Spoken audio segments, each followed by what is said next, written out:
Roupa com proteção solar realmente funciona? Naruhodo. Podcast.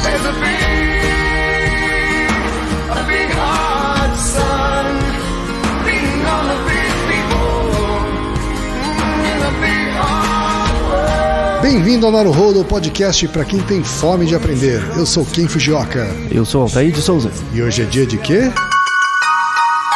Fúteis e úteis. Altair, a pergunta de hoje veio dos nossos ouvintes. Quem como foi? Sempre. E quem foi? A gente teve duas pessoas que lhe enviaram a mesma pergunta, hein, Altair?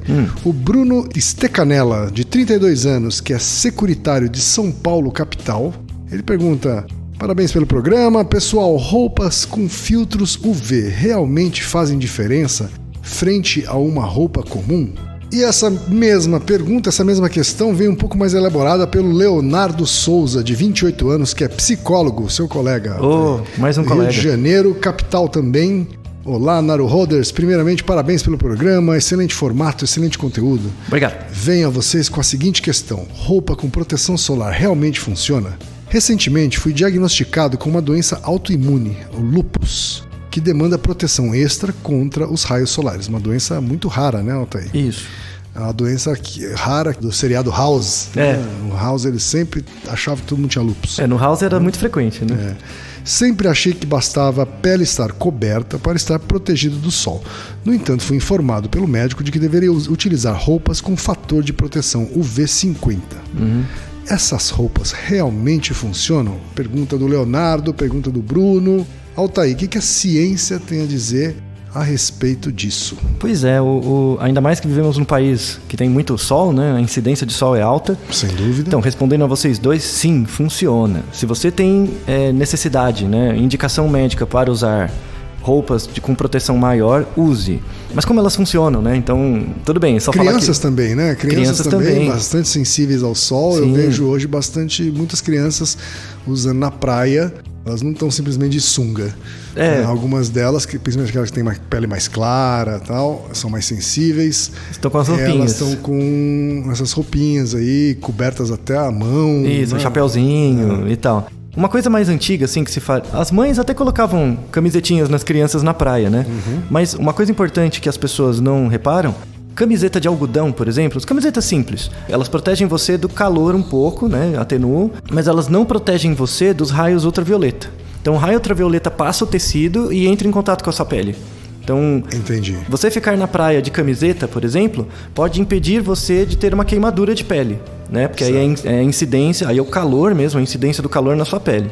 Pode impedir você de virar um pimentão. Certo. Mas você vai continuar irradiado. Você ainda vai ter a incisão dos raios ultravioleta.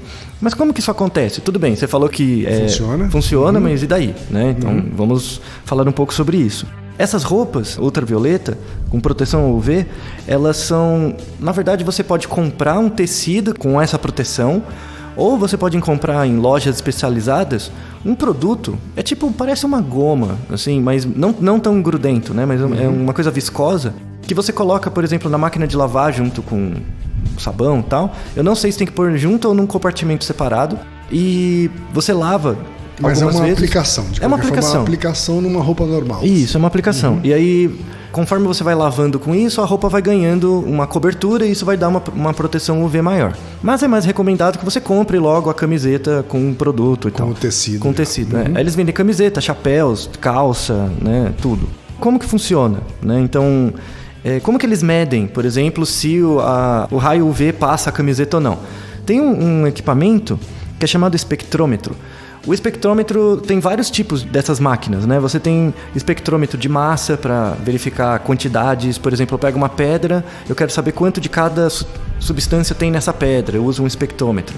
Eu posso usar um espectrômetro de óptico, que é utilizado nesse caso para ver o quanto de raio UV passa a camiseta. Você tem espectrômetro, por exemplo, magnético, para verificar a quantidade de campo magnético de um certo lugar.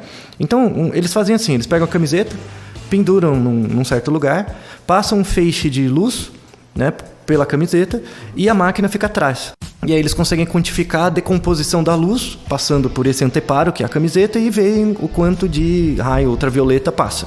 Né? Ou seja, a olho nu, a luz aparentemente ultrapassou, mas aí eu preciso identificar se o raio ultravioleta foi retido. Isso, exato. Esse é o princípio. Às vezes, quando o tecido é grosso, nem a luz passa, mas o raio passa, o raio ultravioleta. Então ele não é visível a olho nu. Né? Certo. Um pouquinho de história, que é sempre legal. O fato da luz se decompor num prisma de luz, né? Você vê as cores do arco-íris, por exemplo, quando chove, porque quando chove, o céu fica cheio de partículas de água e a luz bate nas partículas e reflete, né? Como se fosse um prisma, e aí reflete. O arco-íris é gerado pelo excesso de umidade do ar e quando a luz bate nessas gotículas de água.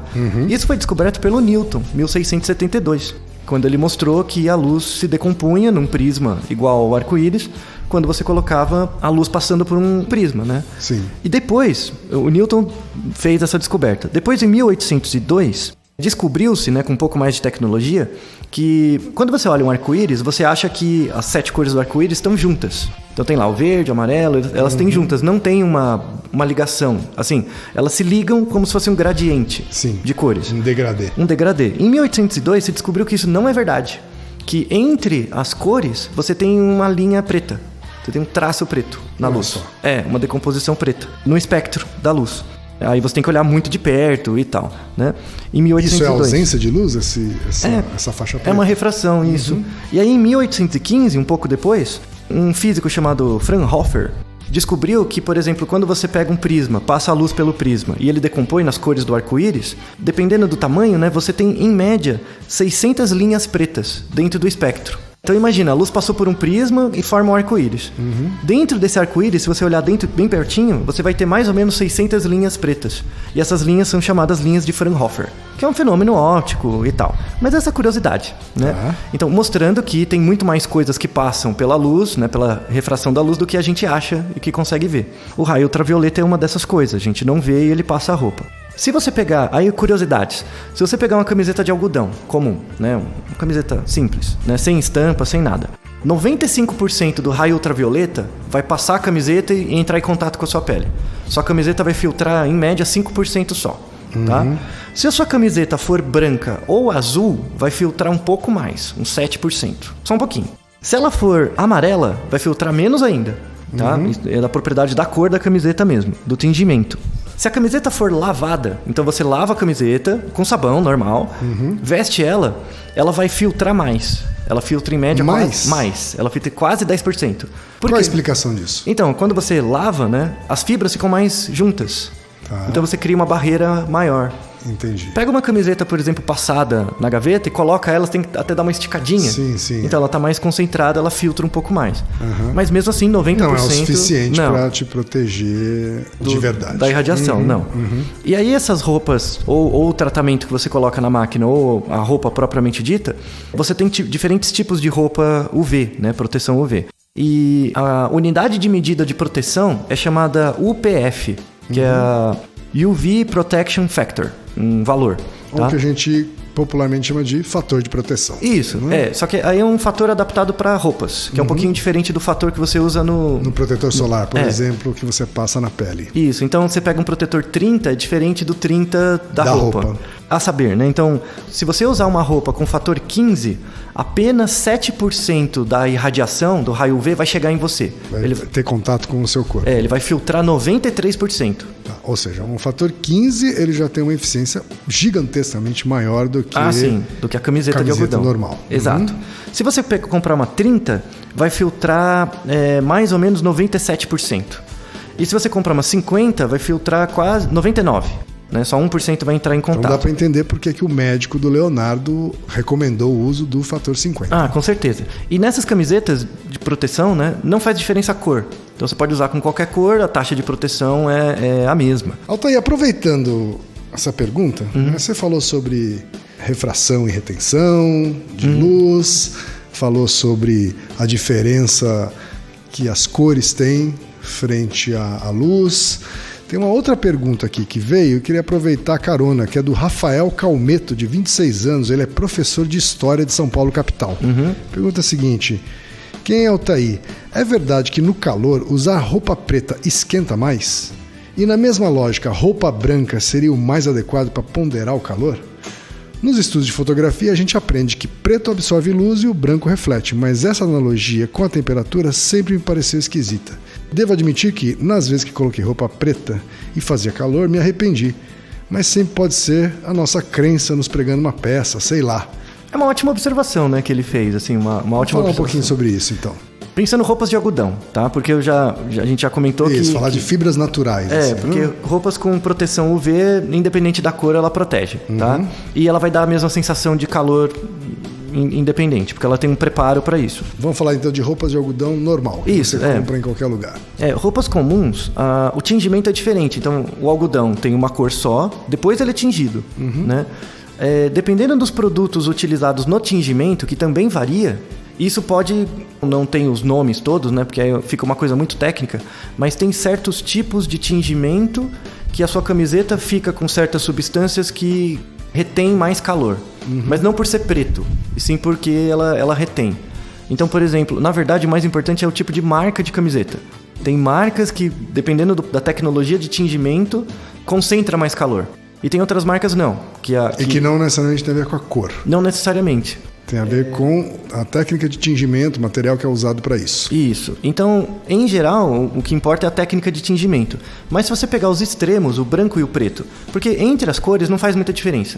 Tá? Você usar amarelo, vermelho, azul, não faz diferença. Mas entre o branco e o preto, em geral, o branco, ele não tem tingimento. Ele tem um tingimento muito leve porque é branco. Né? E o preto, ele tem uma taxa de tingimento maior, principalmente para evitar descolorir. Né? Então... Você vai lavando, por exemplo... Para ficar encardido. É muito ruim você comprar uma camiseta, sei lá, preta e conforme você vai lavando ela vai ficando roxa, marrom, Eu sei bem disso, porque eu só tenho camiseta preta. Então, você vai perdendo isso, né? As pessoas preferem que ela perca a elasticidade, por exemplo, do que perder a cor. E aí o padrão, a tecnologia de tingimento é diferente. E isso pode ajudar a reter mais calor. Né? Então, parece que é muito mais relacionado com a tecnologia de tingimento do que propriamente com a cor. Perfeito. Legal, né? É isso aí. Naruhodo, ilustríssimo ouvinte. E lembre-se, aqui no Naruhodo, quem faz a pauta é você. Você discorda do que ouviu, tem alguma pergunta, quer compartilhar alguma curiosidade ou lançar algum desafio? Escreva pra gente. podcast@naruhodo.com.br. Repetindo, Altair. podcast@naruhodo.com.br. Então até o próximo Naruhodo. Tchau. Domo arigatou. なるほど。 Esse podcast é apresentado por b9.com.br.